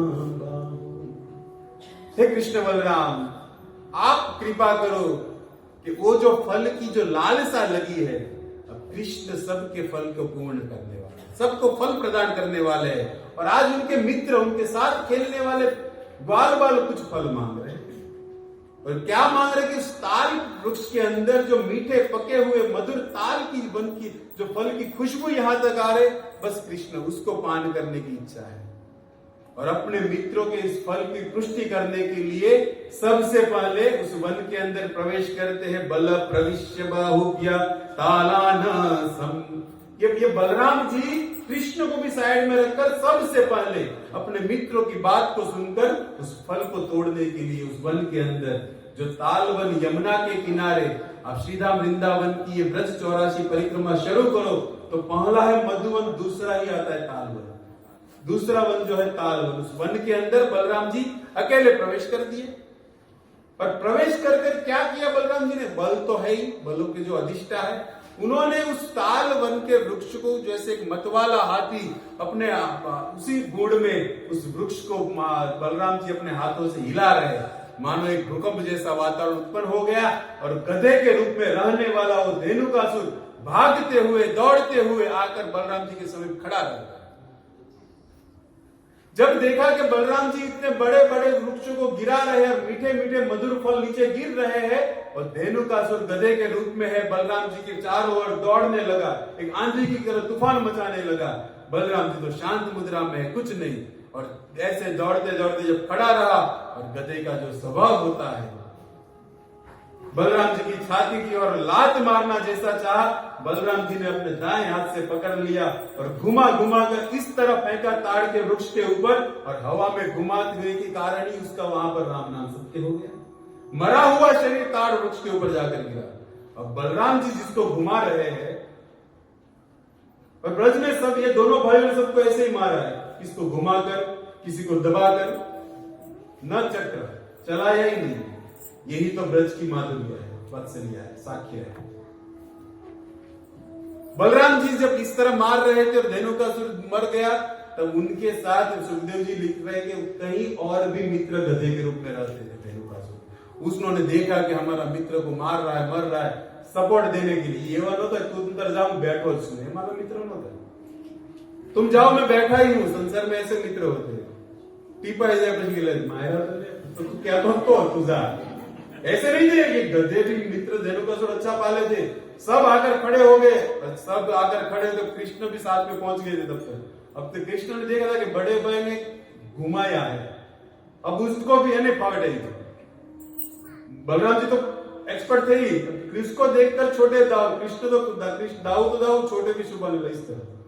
और दाऊ का विषय, अब दाऊ जी लोहवन में जिसका मंदिर है उसके प्रांगण पर लिखा, ये दाऊ कौन है? बल तो देने वाले हैं, लेकिन उनके विषय में लिखा गया है, दाऊ सो दाता नहीं, जग में कोई एक, दीनन पर दया करे, काटे विघ्न अनेक। हमारे लिए दाऊ दादा सबसे गुरु है ही, लेकिन हमें इसकी इसीलिए जरूरत है कि भक्ति के अंदर कई विघ्न आते हैं, और भक्तों के विघ्नों को काटने वाले ही दाऊ दादा। बल तो देते ही है, लेकिन बल के साथ साथ विघ्नों को भी काटने वाले ये दाऊ महाराज उस धेनुकासुर को घुमाया, मार गया। और इस तरह सभी मित्र जब सामने आ गए धेनुकासुर के मित्र, तब दोनों भाई अपने हाथों से घुमा घुमा कर फेंक रहे, मार रहे। इस तरह उस ताल वन के अंदर आज कृष्ण बलराम ने अपनी पोगड़ अवस्था के अंदर उस ताल वन को इस असुर से मुक्ति दिलाई। और उसके बाद वहां पर उस ब्रजवासी सब जाकर बड़े ही प्रेम से आनंद से उस ताल वन के वृक्षों का आनंद लेते थे, फलों को खाते थे। और इस तरह दोनों भाई जब वन के अंदर से गाय चराकर वापिस आए, तब माता यशोदा और देवकी ने बड़े ही प्रेम से इन दोनों को स्नान कराया, उत्तम प्रकार के वस्त्र दिए, उत्तम प्रकार का भोजन पदार्थ निवेद दिया, और दोनों को आराम से खिला पिलाकर, थके हुए हैं दोनों को बढ़िया सा बिस्तर लगाकर दोनों भाइयों को वहां पर सुला दिया। और साथ में माता यशोदा रोहिणी अपना हृदय का भाव कृष्ण को सुलाते हुए गा रही है, और माता के मुख से, रोहिणी के मुख से दाऊ सुन रहे हैं, यशोदा के मुख से कृष्ण सुन रहे हैं। सब आपस में इस लीला को देख रहे, सुन रहे, और सुनते सुनते कृष्ण बलराम उस माता की गोदी में सर रखकर बड़े ही प्रेम से आनंद से सो गए। तो भगवान को इस तरह बलराम जी ने उस असुर का, 2 असुर का बलराम जी ने युद्ध वध किया, प्लम्बासुर। परम प्रकाश को आपको पंढरपुर दिखाया, इसलिए उस लीला को नहीं लिया। गधेड़ा केम न लावे એટલે મને લઈ ગયો, याद है ना? नो याद मळो हेठे। तो इस तरह ब्रज वृंदावन के अंदर बाल लीला चरित्र का हम कल से शुरुआत करेंगे, लेकिन आज बलराम आविर्भाव, बलराम जी को याद करते हुए क्योंकि हमें भी बलराम जी की शक्ति की जरूरत है कृष्ण चरित्र को गाने के लिए। तो इस तरह बड़े ही प्रेम से सुखपूर्वक सैया देकर कृष्ण बलराम को माता यशोदा ने और रोहिणी ने प्रेम से सुला दिया है। तो उस भगवान को हम यहाँ पर सोने देते हैं। कथा का भी विश्राम समय हो रहा है, आप भी अभी जग जाओ, अब तक तो आप सोए। कृष्ण बलराम भी सो गए, अभी तो आप जगो, महाप्रसाद होने वाला है। तो ये है ब्रज, यह है ब्रज वृंदावन, यह कृष्ण प्रेम रस जो श्रीमद् भागवत दशम स्कंद के अंदर शुभदेव गोस्वामी ने गाया है, जिसका आस्वादन हम कल से चालू करेंगे। देखो आज की कथा में भगवान का जन्म हो गया, भगवान गोकुल पहुंचे हैं। कल होगा कथा में नंद उत्सव, नंद गिरानंद। थोड़ा तैयार है। बोलो राधे राधे, जय जय श्री राधे श्याम। और मैं इसीलिए 9:30 पर खत्म कर रहा हूं, क्योंकि इन लोगों ने मुझे कहा था फर्स्ट इंप्रेशन लास्ट इंप्रेशन। काल की है शुरू में। हरे कृष्ण। श्रील प्रभुपाद की जय। ग्रंथराज श्रीमद् भागवतम महापुराण की जय। श्री कृष्ण बलराम की जय। दाऊ दादा की जय। निताय गौर प्रेमानंदे।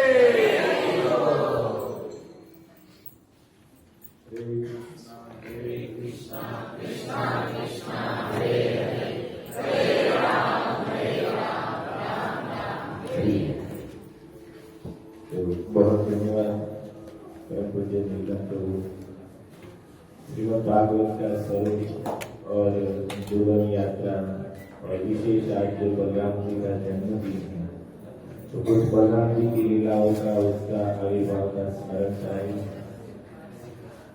जब बलराम जी ने रेणुकासुर को मारा